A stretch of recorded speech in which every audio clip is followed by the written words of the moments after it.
Hi friends, అందరు బాగున్నారా? Village పటాస్కి like చేయరు, కామెంట్ చేయండి ఫ్రెండ్స్. హైలోన్లో దర్శనం అయిపోయింది. కోమరెల్లికి వచ్చేసినాం. కోమరెల్లికి కూడా వచ్చి దర్శనానికి క్యూ లైన్లో పోతాను. చూడండి ఫ్రెండ్స్, కోమరెల్లి మల్లయ్య అందరినీ చల్లగా చూడాలి తండ్రి అని వేడుకుంటాను ఫ్రెండ్స్. నా ఫ్రెండ్స్ ఎంతమంది వచ్చిర్రో అందరు కామెంట్ చేయండి ఫ్రెండ్స్. చూడండి, గంగరేగి చెట్టు కాడికి పోవాలి. దర్శనం అయిపోయినాక అట్లా వాడొస్తాము, అవతల నుంచి తిరిగి వస్తాము.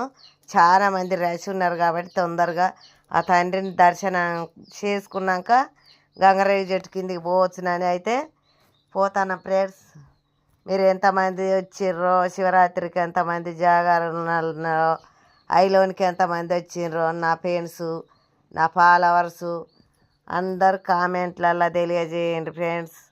ముందు ఈ శివరాత్రి వరకు ఆ మల్లయ్య దేవుడు అరికాలుకు ముళ్ళు నాటకుండా అందరినీ చల్లగా చూడాలి. చిన్నలను పెద్దలను అందరినీ చల్లగా చూడాలని నేనైతే కోరుకున్నా ఫ్రెండ్స్. మల్లన్న దేవుణ్ణి అందరు మంచిగా ఉండాలని కోరుకున్నా. బాయ్ ఫ్రెండ్స్, మరి ఉంటానా.